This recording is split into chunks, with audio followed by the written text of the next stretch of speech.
Sonic Prime falls under the same curse that has plagued the Hedgehog and his games for years: wasted potential. Look, when I say this, I'm not trying to be a hater, I'm saying this as a fan. There's so much good in this show, and if you look at the catalog of videos I've made, you'll quickly see how much I appreciate Sonic Prime and Sonic in general. But if you care about something, you have to look at it honestly. And after watching and finishing Season 3 twice, I was disappointed. I'm not saying this season is all bad, it's just pretty bad. But before we get to the bad, let's start with what I loved about this season. Like Seasons 1 and 2, the animation for Season 3 is top-notch. Movement felt slick and energetic, which is crucial for an action show about Sonic. And a great surprise for me this season was actually its camera work. The camera angles accompanying some of the action sequences really elevated the scenes and made them more engaging. Look at how the shift in perspective offers a unique and fun way for viewers to watch this action sequence. Next, the voice acting.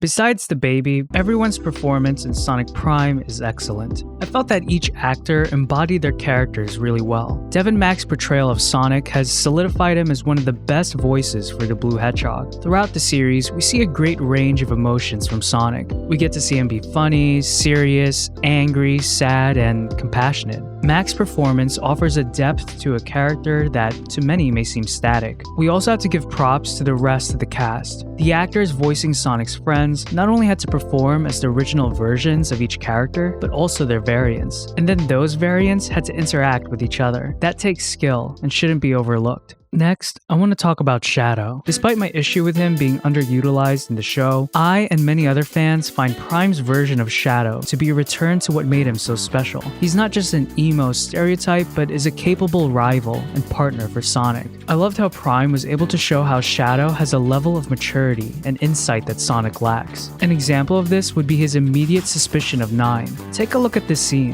He doesn't even say anything, but by the animation alone, you can see how Shadow was able to pick up immediately what Nine has in plan for Sonic. Sonic, you have to get out of here! It's you! He's after your energy!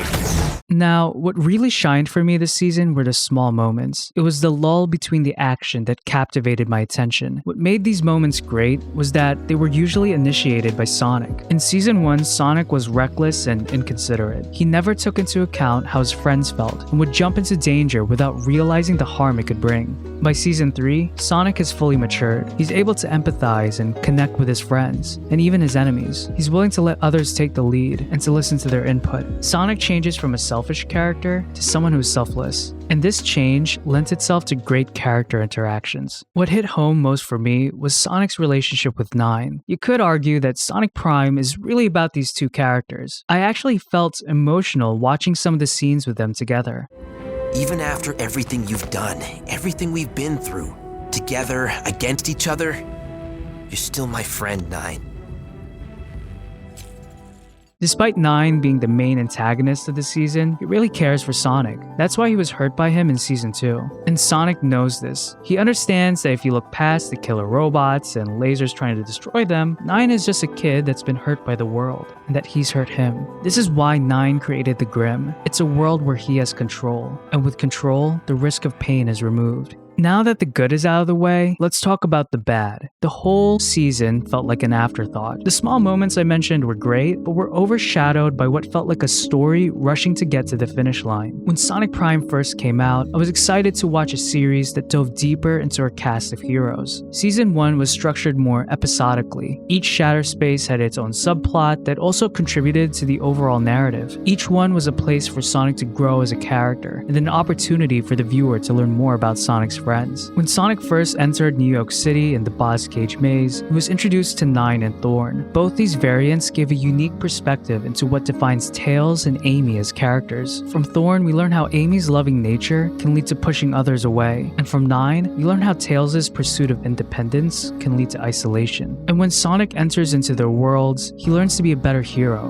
and friend. I expected season 2 and 3 to follow this model of storytelling. Instead, the following seasons felt like one long fight scene. Episode breaks were awkward pauses, rather than earned conclusions that entices its viewer to keep watching. With all the loud fighting and explosions, the show just devolves into noise, rather than being an actual story. If I were to rank the seasons of Sonic Prime, Season 1 would be the best, Season 2 is the worst, and I think I'd put Season 3 only slightly above Season 2. I know my ranking may be surprising to some, considering that many thought Season 2 was great. Again, the reason why I ranked Season 3 higher is how it contained interesting character interactions that seem to be lacking in Season 2. We also have to consider that Season 3 is the final season of Sonic Prime. At the time of recording this video, Sonic Prime is only slated for 24 episodes. And when watching Season 3, you can really tell that they were trying to wrap up all the character arcs and plot points, all in an attempt to make this season feel like a grand finale. But in my opinion, they failed. The final act of Sonic Prime felt cobbled together at the last minute. Now, I will say that the resolution between Sonic and 9 was pretty good. This is because we actually see Sonic mature and interact with 9 over the course of the series, not just Season 3. So the resolution felt earned rather than forced. Throughout the series, Sonic never gave up on 9, and it was his determination to rescue his friend that saved the world. This is why I love this moment here. It's so wholesome, and it felt real. But despite this, the whole ending felt lazy. Just listen to this scene. The same goes for you, 9. Promise that you won't cause any more trouble in the other shatterspaces. How can we trust them? You can trust me. We have no choice. It all ends here if we don't. It reminded me of that one Avatar episode of the play parodying our heroes trusting Zuko, the antagonist in the show. We finally made it to the royal palace, but no one's home! Actually, I'm home, and I want to join you. I guess we have no choice. Come on! We have no choice.